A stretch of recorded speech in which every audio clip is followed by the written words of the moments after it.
ఆంధ్రప్రదేశ్ రాష్ట్రంలో ఎలక్షన్ తర్వాత దాదాపుగా 72 గంటలుగా ఆ రాష్ట్రం అట్టుడికిపోతోంది. అనేక ప్రాంతాల్లో పల్నాడుతో పాటు రాయలసీమ ఇలా అనేక ప్రాంతాల్లోన పరస్పర దాడులు జరుగుతున్నాయి. దాంట్లోన కత్తులు, రాడ్లు, వాహనాలను పగలగొట్టడం, పెట్రోల్ బాంబులు ఇలా ఎక్కడ చూసినా అల్లకల్లోలం జరుగుతుంది. ఒకవైపు ఎన్నికలు జరుగుతుండగానే జరిగిన ఈ మారణహోమంతో చాలామంది పోలీసులు గాల్లో కాల్పులు జరిపే పరిస్థితి కూడా ఏర్పడింది. చాలా వరకు పోలింగ్ తగ్గిపోయింది.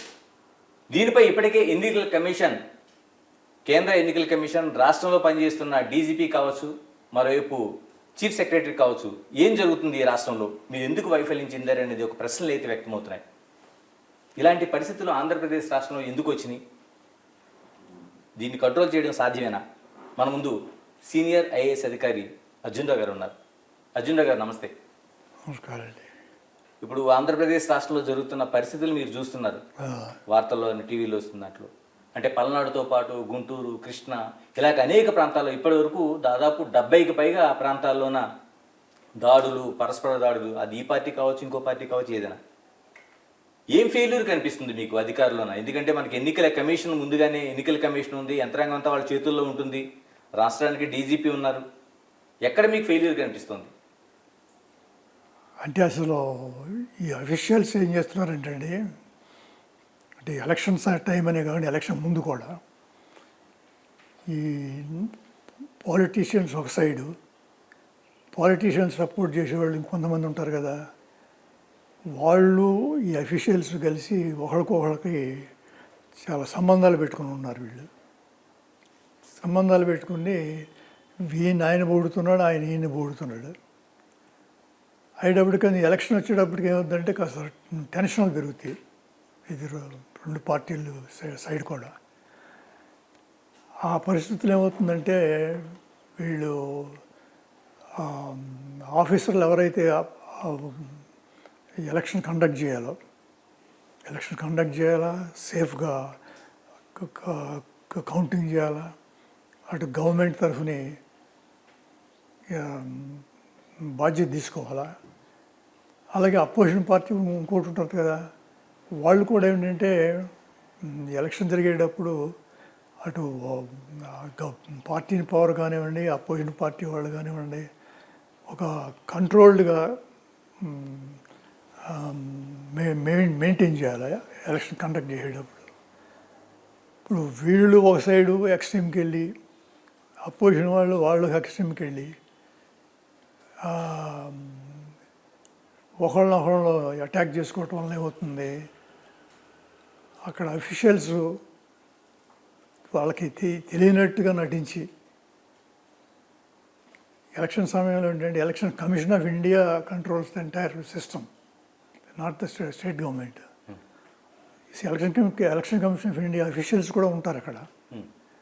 సో వాళ్ళు వచ్చి ఇంటర్ఫియర్ అయ్యి ఎందుకు ఇలా జరుగుతుంది, ఎందుకు ఇలా జరుగుతుంది అనే వరకే ఇక్కడ అడిగే మనిషి లేకుండా పోయాడు. స్టేట్లో ఇది ఒకళ్ళని అటాక్ చేస్తున్నారు. అటాక్ ఎందుకు చేశారని అడిగితే అపోజిషన్ వాళ్ళ మీద చేస్తున్నారు. అపోజిషన్ వాళ్ళు ఏం చేస్తున్నారు, మేము ఒక మ్యాటర్ ఆఫ్ 10-15 days మేము పవర్లోకి వచ్చేస్తాము, మీ అంతం చూసేస్తామని వాళ్ళు భయపెడుతున్నారు. వీళ్ళు ఈ ప్రాసెస్లో ఏమవుతుందంటే అకౌంటబిలిటీ అనేది లేకుండా ఆఫీసర్లు ఏమిటంటే కొంతమంది ఏమో ఈ సైడ్ ఉంటున్నారు ఇండైరెక్ట్గా అపోజిషన్ సైడ్, కొంతమంది గవర్నమెంట్ తరఫున ఉన్నారు. వాళ్ళు ఉండి ఈ లా అండ్ ఆర్డర్ అనేది వదిలేసేసి, అంటే ఎవరు కంట్రోల్ చేస్తారు, ఎవరు మెయింటైన్ చేస్తారు అనేది వదిలేసేసి వైలెన్స్కి రిసార్ట్ చేస్తున్నారు. ఎందుకు వస్తుంది సార్? అర్జున్ గారు, మీరు చాలా వరకు సీనియర్ ఐఏఎస్ అధికారిగా మీరు చాలా చోట్ల పనిచేశారు, సమర్థవంతంగా పనిచేశారు. ఎందుకు ఈ పరిస్థితి వస్తుందంటే, ఒకళ్ళు అధికార పక్షం వైపు, మరోవైపు ప్రతిపక్షం వైపు అధికారులు అంటే ఏదో న్యూట్రల్గా ఉండి శాంతి భద్రతలను పరిరక్షించాల్సిన అధికారులు, అంటే అటు రెవెన్యూ డిపార్ట్మెంట్ కావచ్చు, పోలీస్ డిపార్ట్మెంట్ కావచ్చు, ఎందుకు ఈ పరిస్థితి వస్తుంది వాళ్ళకి? వాళ్ళు ఏంటంటే ఇప్పుడు మనం గవర్నమెంట్ అఫీషియల్స్ న్యూట్రల్గా ఉండి మనకు అప్పగించిన పని అటు ఆ పార్టీ లేదు, ఇటు ఈ పార్టీ లేకుండా కంట్రోల్ చేయాలి. కంట్రోల్ చేయడం అంటే ముందే వాళ్ళతో మీటింగ్లు పెట్టి ఇది party in power, party in opposition. ఈ విధంగా ఎలక్షన్ ప్రాసెస్ స్టార్ట్ అవుతుంది.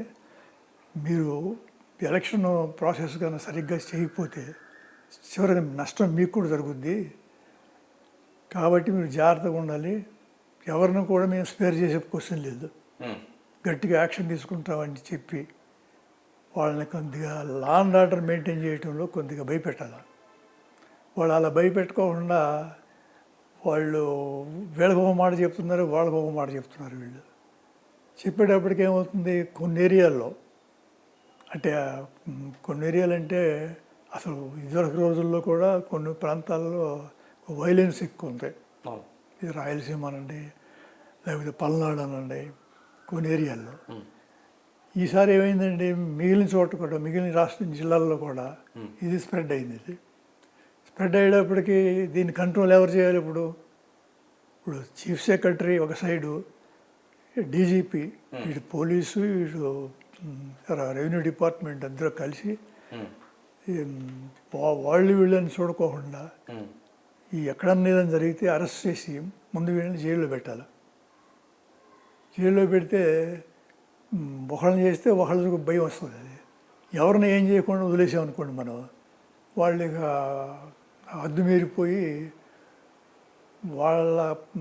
వాళ్ళకు అనుకున్న రాజకీయ నాయకులకి వీళ్ళు మేమున్నాం చూసుకోవటానికి ఏదన్నా జరిగితే అని చెప్పే పరిస్థితి వచ్చింది. అపోజిషన్ వాళ్ళు ఏమంటున్నారు, రేపు మేమే పవర్లోకి వచ్చేది, అప్పుడు మీ పని మీ అంతం చేస్తామంటున్నారు వాళ్ళు అంటున్నారు.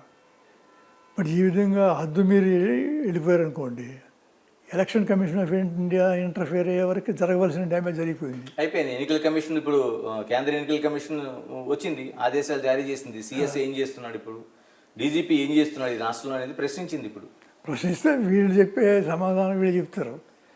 ఇప్పుడు అది జరిగే సమయంలో నేను అక్కడ ఇంకో ఊరిలో ఉన్నానండి, అక్కడ ఏదో జరుగుతుంటే కంట్రోల్ చేయటానికి వెళ్ళినాను, ఏదో ఎక్స్ప్లెయిన్ ఇస్తారు. ఆ ఎక్స్ప్లెనేషన్ ఎలక్షన్ అవగానే ఎలక్షన్ కమిషన్ ఈ విషయాన్ని మర్చిపోతారు.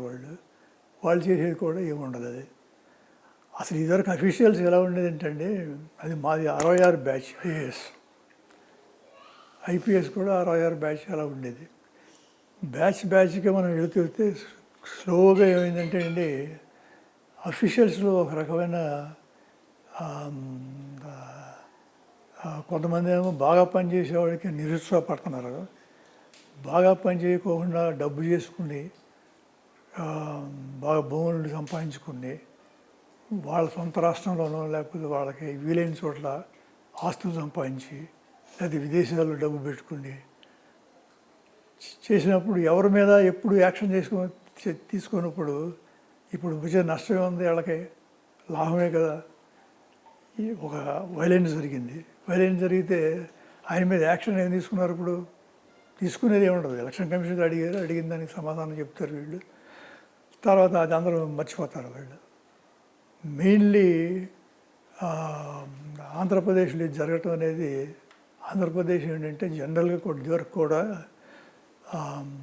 పొలిటికల్ సెటప్, అపోజిషన్ కానివ్వండి వీళ్ళు ఎవరైనా కానివ్వండి, ఒక పద్ధతి ప్రకారం నడిచేది అన్ని పార్టీలు కూడా. ఇది ఎలక్షన్ చేసేటప్పుడు ముందే వారానికి మీటింగులు పెట్టి ఇటు పార్టీలకి మీరు ఏ విధంగా మీరు చేస్తున్నారో, ఏ విధంగా దారి తప్పుతున్నారో మీరు జాగ్రత్తగా ఉండాలని చెప్పి చేసేవాళ్ళు.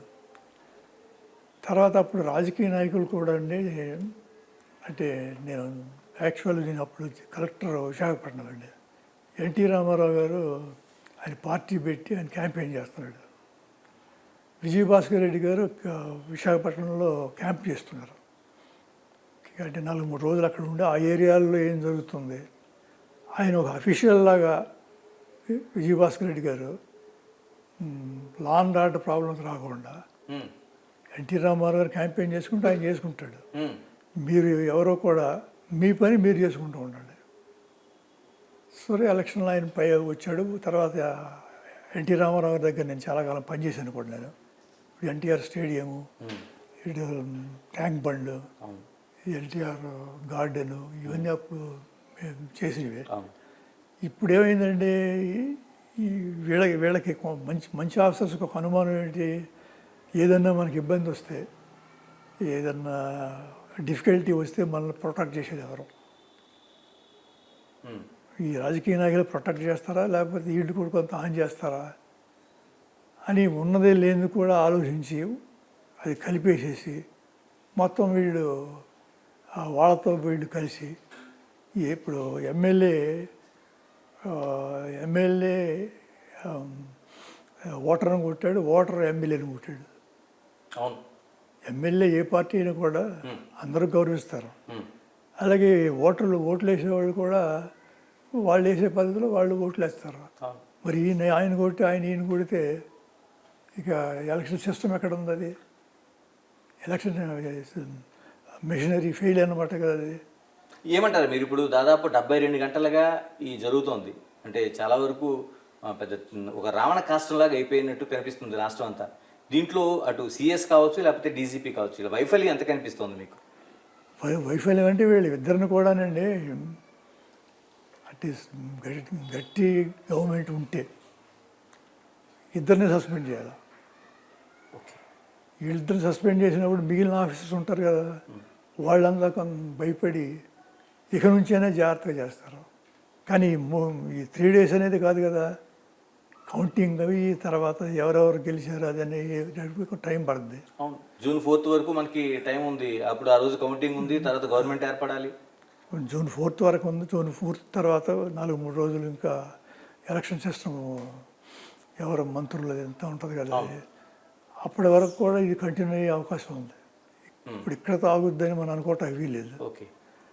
సో ఫోటో వేసాడు వాడు పేపర్లో, ఒక లేడీ ఎవరినో ఒక పార్టీ క్యాండిడేట్, ఒక పార్టీ రిప్రజెంటేటివ్ అనమాట, అలాగే ఎలక్షన్ దీనిలో ఆమెని దీన్ని పెట్టి కొట్టారు, గొడ్డలు పెట్టి కొట్టారు. ఇప్పుడు అందులో పార్టీ తరఫున వెళ్ళింది ఆమె.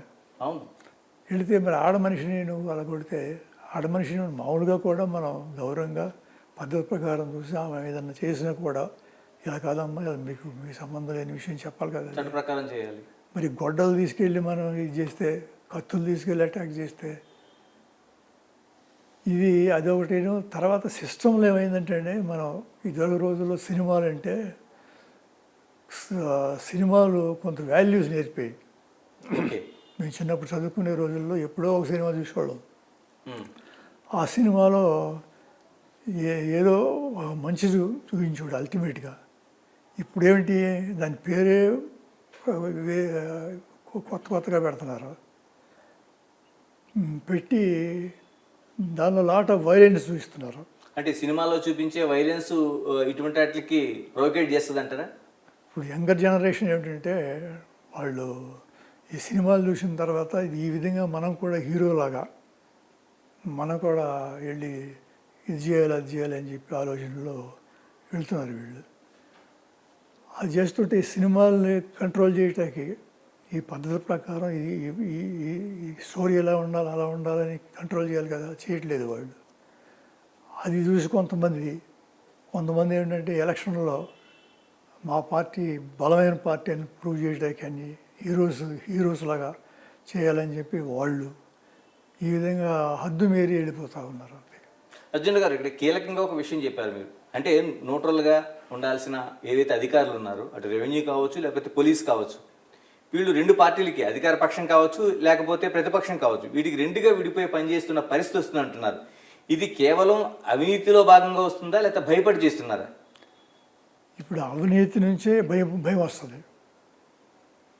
ఇప్పుడు ఆఫీసర్లు ఏమిటంటే, నా ఉద్యోగ ధర్మాన్ని నేను వర్తించినప్పుడు ఒకవేళ గవర్నమెంట్లు ఎవరైనా కానీ ఈయన సరిగ్గా పనిచేయలేదనే అనుమానం వచ్చిందనుకోండి, వాళ్ళకి చేస్తే ట్రాన్స్ఫర్ చేసేవాళ్ళు. ఇప్పుడు ఏమిటి, ఆయనకు కావాల్సిన పోస్ట్ ఇవ్వాలి, ఆయనకు కావాల్సిన చోట ఉద్యోగం చేయాలి, ఆయన అనుకున్న పద్ధతి ప్రకారం డబ్బు చేసుకోవాలి.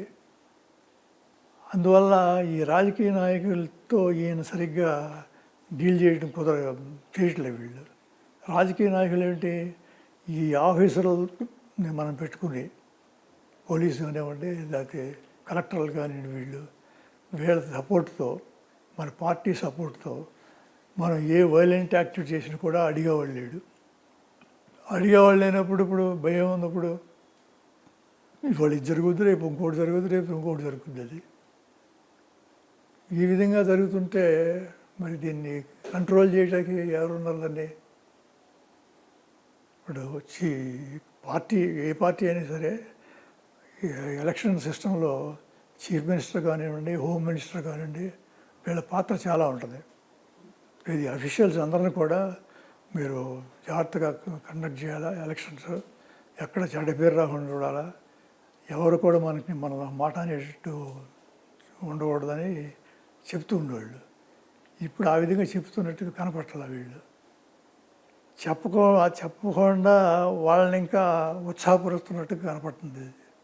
కనపడితే వాళ్ళు ఏంటి, మన పని మనం చేసుకుంటూ, అంటే డబ్బు చేసుకోవటం, కావాల్సిన పోస్ట్ సంపాదించుకోవటం, వాళ్ళు చెప్పినట్టు మనం చేయటం చేసి అపోజిషన్ వాళ్ళు వస్తే మళ్ళీ మంచి మంచి పోస్టులు మన చేతిలో పెట్టుకోవడం అనే ఆలోచన తప్ప, ఈ మనం న్యూట్రల్గా ఉండి రెండు పార్టీల తరఫున ఎలక్షన్ కండక్ట్ చేసి, ఈ ఎలక్షన్ అనేది మనం 5 సంవత్సరాలకు ఒకసారి వచ్చేది. ఇది ఆ ఎలక్షన్ సిస్టమ్ కరెక్ట్గా చేసి రిజల్ట్ వచ్చే వరకు జాగ్రత్తగా చేయాలనే పరిస్థితి ఉన్నట్టు కనపడలేదు. అర్జున గారు, మీరు చూస్తున్నారు ఇప్పుడు 72 గంటలు అయింది అంటే పోలింగ్ రోజున స్టార్ట్ అయిన ఏదైతే ఈ మారణకాండ లాంటిది ఒక విధంగా. ఎందుకంటే మనుషుల్ని చంపాలనే ప్రయత్నాలే కనిపిస్తున్నాయి. పోలీసులు గాలిలో కాల్పులు జరిపినా సరే ఎక్కడ తగ్గటం లేదు. మరి జూన్ 4వ తేదీన కౌంటింగ్ ఉంది. ఆ రోజుని ఎలా ఊహించుకోగలం అసలు? కౌంటింగ్ ఉంది. కౌంటింగ్ అయిన తర్వాత గెలిచిన వాళ్ళు ఓడిన వాళ్ళు ఇద్దరు ఉంటారు కదా. అవును. మరి అది ఇది ఈ వాతావరణం ఆనాడు కంటిన్యూ అయితే ఇంకా అదేన్ని రోజులు కంటిన్యూ అవుద్దు. మరి అది అపోజిషన్ వాళ్ళు గెలిస్తే వాళ్ళు ఒక రకంగా చెప్తారు, ఇప్పుడు ఉన్నోళ్ళు గెలిస్తే వాళ్ళు ఒక రకంగా చెప్తారు. చేసి అది కొన్ని రోజులు కంటిన్యూ అయ్యే ప్రమాదం ఉంది. వాళ్ళు కొంత వాళ్ళు కంట్రోల్ చేసుకోకపోతే, ఏ పార్టీకి ఆ పార్టీ కంట్రోల్ చేసుకోకపోతే. సాధ్యమే అంటారా? ఏ పార్టీకి ఆ పార్టీ కంట్రోల్ చేసుకునే పరిస్థితులు ఈ రోజులు అంత నైతికత ఉందా? అది ప్రాబ్లం అదే. ఇప్పుడు ఈ పేపర్లో రోజు చూస్తుంటాం కదా, అంటే రాజకీయ నాయకులు తెలిసిన వాళ్ళే కదా. ఒక ఆయన ఇలా ఏలు పెట్టేసి అంటాడు, అంటే ఆయన కొట్టేసేయమంటాడు. ఇంకొక లీడర్ ఏంటి కొట్టేసేయమన్నాడు. ఏంటి వాళ్ళు కొట్టేసి అందరిని కొట్టేసుకుంటే మరి ఎలక్షన్ ఎక్కడ ఉందా? ఎలక్షన్ ఎందుకు? ఒకటి. తర్వాత ఎలక్షన్ కమిషన్ ఆఫ్ ఇండియా కూడా ఎలక్షన్ ఇన్ని రోజులు ప్రొలాంగ్ చేయటం కరెక్ట్ కాదు. అది ఓకే. ఇప్పుడు సెవెన్ స్టేజెస్ ఎంతో పెట్టారు. అన్ని అవసరం లేదు. ఎందుకంటే అన్ని అరేంజ్మెంట్స్ చేసి ఉన్నాం కాబట్టి 2 or 3 అయితే 3 days 10 daysలో ఎలక్షన్ అయిపోద్ది. అలా కాకుండా 7 అంటే 7 × 3 21 రోజు. ఈ 21 రోజులు ఈ రాజకీయ నాయకులు వెళ్ళి క్యాంపెయిన్ చేస్తుంటారు కదా. క్యాంపెయిన్ చేసేటప్పుడు మరి వాళ్ళు ఏం చెప్తున్నారు అసలు ఈ ప్రజలకి, వాళ్ళ సపోర్టర్స్కి, వాళ్ళ ఫాలోయర్స్కి. సో ఆ విధంగా రాజకీయ నాయకులు కూడా, అంటే పెద్ద లీడర్లు కూడా ఇండైరెక్ట్గా వాళ్ళని ఉత్సాహపరుస్తున్నారు. మేమున్నా చూసుకుంటానికి మీరు చేసేది అది. సో ఆంధ్రప్రదేశ్ అంటే నేను చదువుకున్న రోజుల నుంచి చూశాను నేను. ఆ రోజుల్లో కమ్యూనిస్ట్ పార్టీ కూడా బలంగా ఉండేది. ఇటు కాంగ్రెస్, కమ్యూనిస్ట్ పార్టీ రెండే మెయిన్. అంతే. వీళ్ళు కూడా ఈ వైలెన్స్కి వెళ్ళటం అనే దానికి ఒప్పుకునేవాళ్ళు కాదు. వాళ్ళు చేసే క్యాంపెయిన్ వీళ్ళు చేసే క్యాంపెయిన్ వీళ్ళు, చివరికి ఎవరో గెలుస్తారు. సో కాలక్రమేణా కమ్యూనిస్ట్ పార్టీ స్లో డౌన్ అయింది, మిగిలిన పార్టీలు ముందుకు వచ్చాయి. ఇప్పుడు ఈ పార్టీలు వ్యవహారం చూస్తే ఎలా ఉందంటే, వైలెన్స్ అనేది ఒక మార్గం గెలవడానికి. వైలెన్స్ అన్నది కూడా మనం పార్ట్ ఆఫ్ అవర్ సిస్టమ్ అనే లెవెల్కి వచ్చేసారు వాళ్ళు. వస్తే మరి ఎవరిగా మాట్లాడాలి వాళ్ళతో? ఆఫీసర్లు మాట్లాడే పరిస్థితి లేదు. అపోజిషన్ పార్టీ వాళ్ళేమో వాళ్ళు కూడా వాళ్ళు ఉపయోగించే భాష చూస్తే అది అగ్రెసివ్గా మాట్లాడుతున్నారు వాళ్ళు కూడా. అలా పార్టీని పవర్ ఉన్న వాళ్ళు అగ్రెసివ్గా మాట్లాడుతున్నారు. వీళ్ళంతా కలిసి ఎగదోస్తున్నారు. టెన్షన్ పెంచుతున్నారే తప్ప టెన్షన్ తగ్గించట్లా వాళ్ళు. ఏం చేయాలంటారు? ఇప్పుడు దాదాపు 42 గంటలు గడిచిన తర్వాత 144 సెక్షన్ పెట్టారు. ప్రయోజనం ఏమైనా ఉందంటారు దానివల్ల? 144 సెక్షన్ అని అంటారు కానీ వీళ్ళు 144 అని 107 అని ఇది అంటుంటారు కదండి. 5 దాటి ఎవరు ఎక్కడ కలిసి ఉండకూడదు అంటారు. ఇప్పుడు మనం 7-8 మంది ఉన్నాం అక్కడ. 7-8 మంది ఉంటే పోలీసు వాళ్ళు వచ్చి ఇక్కడ ఎంతమంది ఎందుకు ఉన్నారో మీరంతా వెళ్ళిపోవాలంటాడు. కాదే ఇలా ఇంటర్వ్యూ జరుగుతుంది 5 మనం చెబుతాం. సో 5 దాటిన వాళ్ళు ఏం చేస్తారు? ఆయన ఇటు పోతారు. వీళ్ళు చేసేది ఏం లేదండి 144లో. అది ముందు మీరు అడ్వాన్స్ యాక్షన్ ఏదైనా కానీ చట్టం దాటి మనం చేస్తే వీళ్ళు పట్టుకుని అరెస్ట్ చేస్తారు, పట్టుకుని వీళ్ళు పనిష్మెంట్ చేస్తారు. అది చేయనని అనుకున్నప్పుడు ఆయన భయపడాల్సిన అవసరం ఉన్నప్పుడు వీళ్ళే ఇంటర్ఫీర్ అయ్యి మళ్ళీ వాళ్ళని బయటికి తీసుకొస్తారు వాళ్ళని. మరి ఎలక్షన్ కమిషన్ ఆఫ్ ఇండియా వాళ్ళు అసెస్ చేయాలండి. ఏ ఏరియాలో సెన్సిటివ్ ఏరియాస్, డిఫికల్ట్ ఏరియాస్, కమ్యూనల్కు కావచ్చు, లేకపోతే అగ్రెసివ్గా ఉండే ఏరియా కావచ్చు, డిఫికల్ట్ ఏరియాస్ అన్నిటిలో కూడా ఎక్కువ పోలీసులు పెట్టి కంట్రోల్ చేయాలి వాళ్ళు. అలా కాకుండా ఎక్కడో ఢిల్లీలో కూర్చుని ఎవరో ఒకళ్ళిద్దరిని పంపించి అక్కడ మీరు వాచ్ చేయండి అంటే అది అయ్యే పని కాదు. అది అంటే మీరు చెప్తున్నట్టు అటు సమస్యాత్మక ప్రాంతాలు కావచ్చు, లేకపోతే అతి సమస్యాత్మక ప్రాంతాలు కావచ్చు, ఇవన్నీ ఆల్రెడీ మీరు చెప్తున్న 66 నుంచే కూడా ఒక లిస్ట్ అవుట్ చేసి ఉంచారు.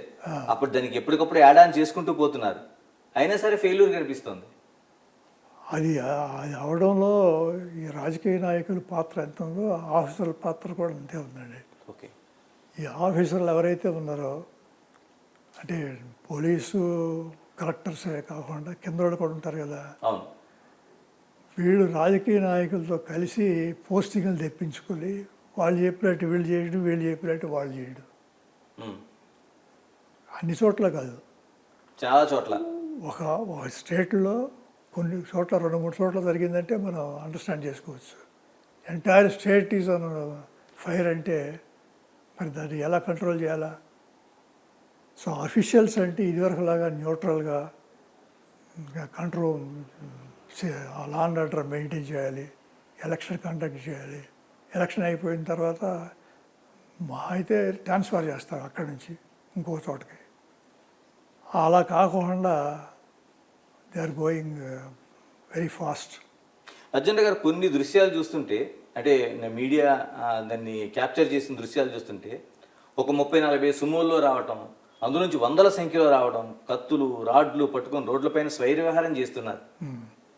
ఇలాంటి పరిస్థితుల్లో లా అండ్ ఆర్డర్ కంట్రోల్ చేసే అవకాశం ఉందా? ఒక సీనియర్ ఆఫీసర్గా మీరు చెప్పండి. కంట్రోల్ ఇప్పుడు ఎంతమంది పోలీసులు 30,000-40,000 మంది పోలీసు ఉంటారు ఒక స్టేట్కి.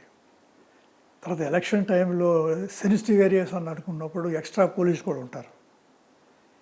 వీడు 30-40 వ్యాన్లు వేసుకుని బయలుదేరాడు అనుకోండి. ఈయన బయలుదేరితే ఫస్ట్ వచ్చిన 4-3 పట్టుకుని ఆ వ్యాన్లో ఉన్న వాళ్ళు మనం అరెస్ట్ చేసామనుకోండి, మిగిలిన పారిపోతారు. వాళ్ళని ఫ్రీగా వదిలేసామనుకోండి, వదిలేసినప్పుడు వాళ్ళు పారిపోవాల్సిన అవసరం అన్నాడు. వాళ్ళకే డిఫికల్ట్ ఏరియాస్ ఉన్నప్పుడు ఎక్స్ట్రా పోలీస్ కూడా ఉంటుంది. సిఆర్పిఎఫ్ ఉంది, మనకి చాలా సెంట్రల్ బలగాలు కూడా ఉన్నాయి మన దగ్గర. ఇవన్నీ కూడా కలిసి ఉన్నప్పుడు మరి వాడు వైలెన్స్ ఎలా చేయగలిగాడు? అంటే ఈ వైలెన్స్ చేసినా ఏం కాదు, మనకే పనిష్మెంట్ రాదు. పనిష్మెంట్ వచ్చినా అది పోద్ది అనే దాని మీద భయం అనేది లేకుండా లా అండ్ ఆర్డర్ మెయింటైన్ చేయటం అనేది ప్రజలందరికీ కావాల్సింది. ఇది ఒక పోలీసు, ఒక కలెక్టర్ వీళ్ళే కాదు, ఎంటైర్ ప్రజలకు సంబంధించిన ఓట్లు వేసి వాళ్ళు సాయంత్రానికల్లా ఇంటికి వెళ్ళిపోవాల్సింది.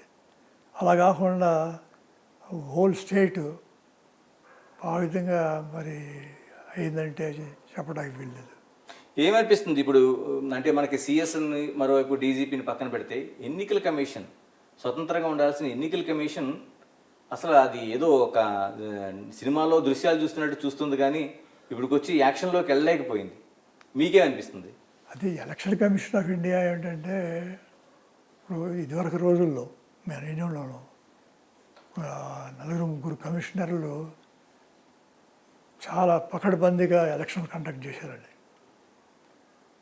ఏదైనా తప్పు జరిగిందంటే ఆ క్యాండిడేట్ని డిస్క్వాలిఫై చేసేవాళ్ళు. ఓకే. డిస్క్వాలిఫై చేస్తే ఆయన ఎలక్షన్లో నిలబడ్డానికి వీల్లేదు, 5 సంవత్సరాలు ఎంత నిలబడ్డానికి వీల్లేదు. ఇప్పుడు మరి ఎలక్షన్ కమిషన్లో ఉన్నవాళ్ళు మరి ఎలా పనిచేస్తున్నారో తెలియదు. అది వాళ్ళు ఏదో జరుగుతుంటే మనం చూసి చూడనట్టుగా మనం వదిలేస్తే సరి. 2 రోజులు అయితే ఎలక్షన్ అయిపోద్ది. ఎలక్షన్ అయిపోయిన తర్వాత అంతా మామూలే. ఇప్పుడు కలకత్తా దగ్గర నుంచి మనం చూస్తే ఎక్కడ చూసినా కొన్ని స్టేట్లలో కూడా జరుగుతున్నాయి ఇవి.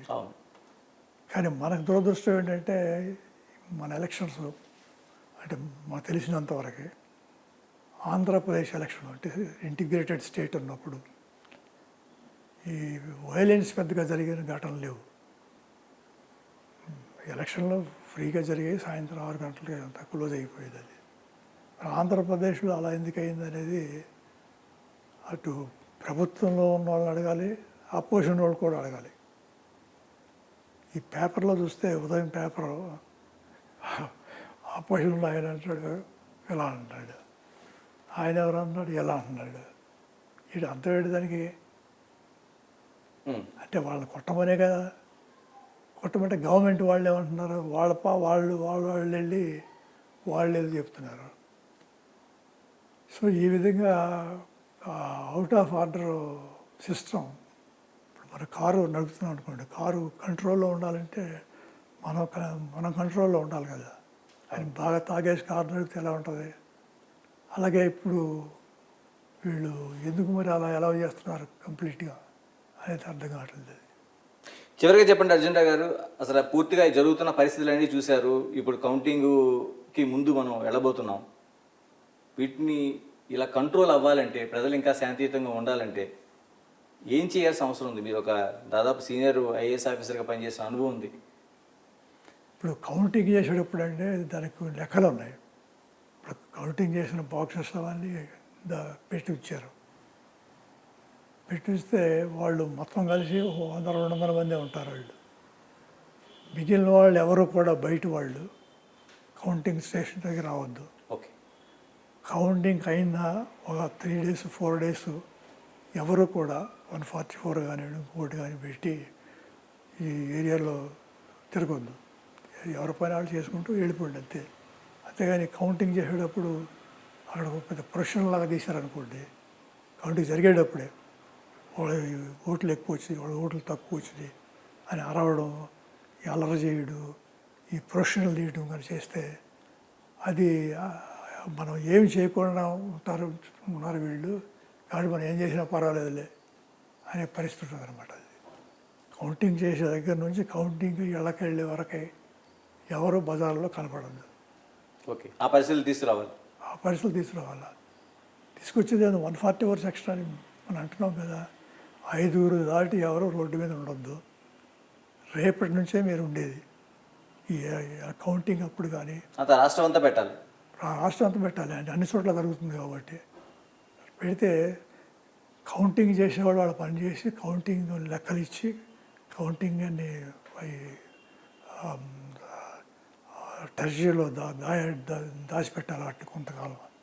అప్పటి వరకు మీరు ఎవరు కూడా ఇక్కడ ఏరియాలో కనపడద్దు. థ్యాంక్ యూ అండి. Thank you very much Arjun గారు. ఇది అంటే రాష్ట్రంలో నెలకొన్న పరిస్థితులను చక్కదిద్దాలంటే ఖచ్చితంగా ఎన్నికలు జరిగిపోయింది కాబట్టి కౌంటింగ్లో ఉన్న పటిష్టమైన చర్యలు తీసుకోవాల్సిన అవసరం ఉందనేది ఒకటి చెప్తున్నారు. మరోవైపు అధికారులు ఈ విధంగా అటు రెవెన్యూ కావచ్చు లేకపోతే పోలీస్ కావచ్చు వీళ్ళంతా నిష్పక్షపాతంగా పనిచేయాలి. అంటే ఎటువంటి ప్రలోభాలకి లేకుండా పనిచేయాల్సిన అవసరం ఉంది. అలాంటి ప్రలోభాలకు ఫ్యూచర్లో ఉండి వాళ్ళ భవిష్యత్తు కోసం ఆలోచించడం వల్ల ఇలాంటి ఘటనలకు ఆస్కారం కలుగుతుందనేది అర్జున్ రావు అభిప్రాయపడుతున్నారు. మరోవైపు ఎన్నికల కమిషన్ చూస్తూ ఉండకుండా ముందస్తుగా చర్యలు తీసుకుని ఉంటే దీన్ని ఖచ్చితంగా నివారించే అవకాశం ఉండేదని స్పష్టం చేస్తున్నారు. Signing off, this is Ganesh.